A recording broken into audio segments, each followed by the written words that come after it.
dalam merencanakan, mengumpul, menganalisa, interpretasi, serta presentasikan data.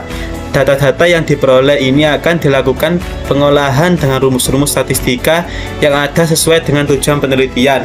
Salah satu cara mengolah data tersebut adalah uji Fisher-Exas. Uji Fisher merupakan uji yang digunakan untuk melakukan analisis pada dua sampel independen yang jumlah sampelnya yang relatif kecil atau biasanya kurang dari 20 dengan skala data nominal atau ordinal. Kemudian data diklasifikasikan ke dalam tabel Continuous 2x2.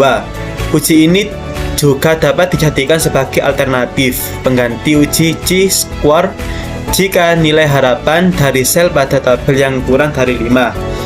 Uji Exas Fisher atau Fisher-Exas test sebagai alternatif jika persyaratan analisis chi kuadrat untuk tabel silang 2x2 tidak dipenuhi.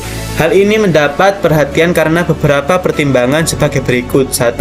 Perubahan dikotomi yang memiliki hanya dua kemungkinan nilai selalu dijumpai dalam kehidupan sehari-hari. 2. Banyak penelitian yang sulit menggunakan sampel besar karena subjek atau objek penelitian memang langka, misalnya penelitian penyakit tertentu yang masih jarang terjadi. Dalam kasus yang seperti ini, sampel kecil saja yang mungkin digunakan. 3. Sekalipun subjek dan objek penelitian banyak, kalau informasi yang diperlukan sudah dapat diperoleh dengan sampel kecil, maka menghindari sampel besar merupakan langkah yang bijaksana untuk keefisien. 4. Kita bisa menarik dua sampel acak yang bebas dari dua populasi dan mengelompokkan subjeknya yang memiliki atau tidak memiliki karakteristik tertentu. Dalam hal ini kita memperoleh dua sampel bebas dari hasil-hasil pengukuran dan kelompok dari masing-masing hasil pengukuran menjadi anggota dari salah satu dari dua kelompok yang saling terpisah atau eksklusif. Pengertian uji Fisher-Exas. Fisher Probability Exas Test merupakan salah satu metode statistik non-parametrik untuk menguji hipotesis. Prosedur ini ditemukan oleh R.A. Fisher pada pertengahan tahun 1930 pada penelitian dua variabel dengan data yang dinyatakan dalam persen. Pengujian hipotesis dapat dilakukan dengan statistik parametrik chi kuadrat. Bila sampel yang digunakan terlalu kecil atau n lebih kecil dari 20 dan nilai ekspektasi lebih kecil dari 5, maka chi kuadrat tidak dapat digunakan walaupun telah mengalami koreksi dari Yates. Untuk mengalami kelemahan uji chi kuadrat tersebut digunakan Fisher Probability Exas Test. Uji Exas Fisher digunakan untuk menguji signifikansi hipotesis komparatif dua sampel kecil independen bila datanya berbentuk nominal. Untuk mempermudahkan perhitungan dalam pengujian hipotesis, maka data hasil pengamatan perlu disusun ke dalam tabel kontingensi 2x2. Fisher-Exas test ini lebih akurat daripada uji chi kuadrat untuk data-data berjumlah sedikit. Walaupun uji ini biasanya digunakan pada tabel sebanyak 2x2, namun kita dapat melakukan uji Exas Fisher dengan jumlah tabel yang lebih besar. Uji ini bisa digunakan untuk menentukan apakah kelompok 1 dan 2 berbeda secara signifikan dalam proses plus dan min yang dikenakan atas kelompok itu, dan bisa juga untuk menentukan mana yang lebih besar proporsinya. Keuntungan dan kerugian uji Fisher-Exas. Ada beberapa keuntungan dan kerugian dalam menggunakan uji Fisher-Exas. Berikut ini merupakan keuntungan dan kerugian dari uji Fisher-Exas. 1. Hasilnya langsung dengan nilai P yang pasti. 2. Tes hanya didasarkan atas hasil pengamatan yang nyata. 3.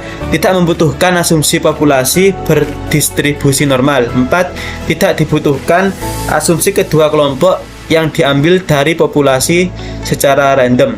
Adapun kerugian dari uji ini adalah sulit dalam melakukan ekstrapolasi terhadap populasi studi dan ahli statistika yang beranggapan bahwa tujuan akhir uji statistik mengadakan estimasi terhadap parameter populasi tidak setuju dengan uji Fisher-Exas. Contoh kasus uji Fisher-Exas. Seorang mahasiswa melakukan penelitian untuk menguji apakah proporsi siswa yang mengikuti les privat lebih banyak yang lulus ujian dibandingkan dengan siswa yang tidak mengikuti les privat. Selanjutnya diambil sampel sebanyak 15 siswa. Dari 6 yang lulus ternyata 5 yang mengikuti les privat, dan dari 9 yang tidak lulus ternyata 7 yang tidak ikut les privat. Gunakan alfa 5%. Definisikan P1 adalah proporsi siswa yang lulus yang ikut les privat, dan P2 adalah proporsi siswa yang lulus yang tidak ikut les privat. Hipotesis HO.2P1 sama dengan P2, atau proporsi siswa yang lulus yang ikut les privat tidak lebih banyak dari proporsi siswa yang tidak ikut les privat. HA.2P1 lebih besar daripada P2, atau proporsi siswa yang lulus yang ikut les privat tidak lebih banyak dari proporsi siswa yang tidak ikut les privat. Uji dua arah HO.2P1 sama dengan tidak ada perbedaan proporsi dari kedua populasi. H1.2P1 ada perbedaan proporsi. Uji satu arah HO.2P1 sama dengan P2. Tidak ada perbedaan proporsi dari kedua populasi. H1P1 lebih besar daripada P2, atau P1 lebih kecil daripada P2.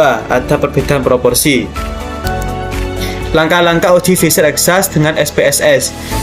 Definisikan pada variable view. Di sini saya akan menjelaskan via aplikasi SPSS. Di sini saya akan mulai tutorial menggunakan SPSS. Yang pertama, kita membuka variable view. Setelah itu, kita tulis di sini hasil ujian.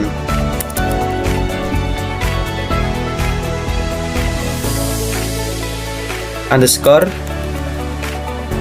enter.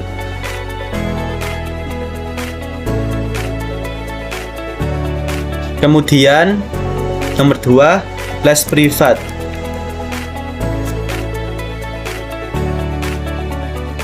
Enter. Yang ketiga, frag. Enter.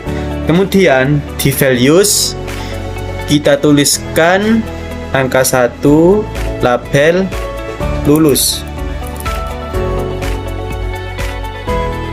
Add. Angka 2, label tidak lulus. Add. Oke. Dan nomor 2 di les privat kita ulangi lagi seperti di hasil ujian.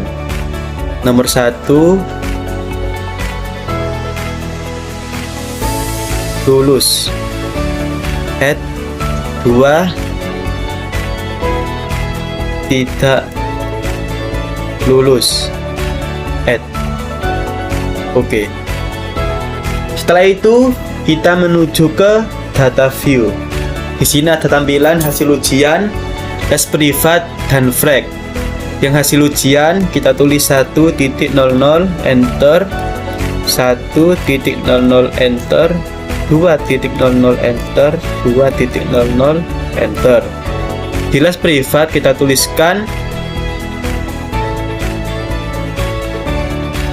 1.00 enter, 2.00 enter, 1.00 enter, terus 2. Yang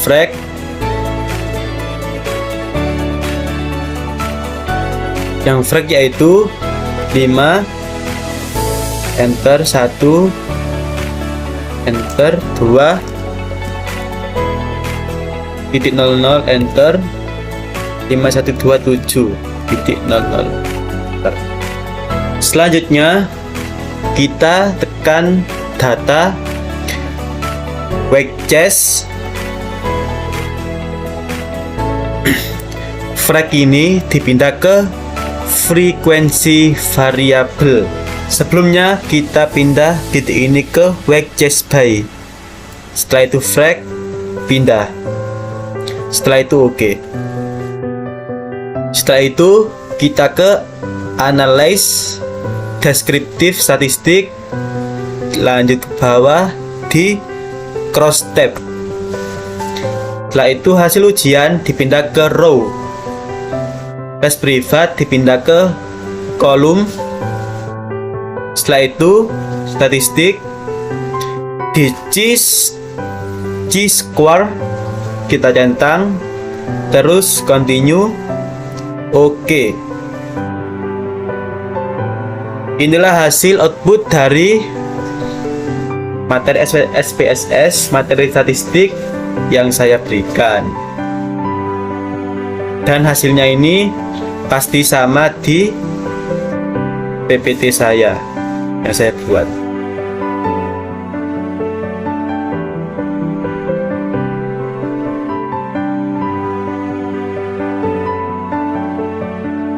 Di tabel di atas, maka dapat diketahui apabila Fisher Exa, sig, atau dua-sided merupakan nilai signifikansi atau p-value yang digunakan untuk uji dua pihak, sedangkan exa, sig, atau satu-sided untuk uji satu pihak. Proses pengujian hipotesis HO.2 proporsi siswa yang lulus yang ikut les privat sama dengan proporsi siswa yang tidak ikut les privat. HA.2 proporsi siswa yang lulus yang ikut les privat tidak sama dengan proporsi siswa yang tidak ikut les privat. Next. Tarif signifikan A dengan tingkat kepercayaan 95% dan tingkat signifikansi A sama dengan 5% sama dengan 0,005. HO.2P1 sama dengan P2 tidak ada perbedaan. H1.2 P1 P2 ada perbedaan. Daerah penolakan P value atau sig sama dengan 0,041 lebih kecil daripada 0,05. Keputusan sama dengan HO ditolak jika titik 2P value lebih kecil dari 0,05. Tolak HO jika P value atau tarik kritik lebih kecil daripada A atau tarik signifikan. Inilah kesimpulan dari materi saya. Berdasarkan penelitian ini dapat disimpulkan bahwa HO ditolak karena P value lebih kecil daripada A, 0,041 lebih kecil daripada 0,05. Maka dengan demikian proporsi siswa yang lulus yang ikut les privat tidak sama dengan proporsi mahasiswa yang tidak ikut les privat dengan tingkat kepercayaan sebesar 95%.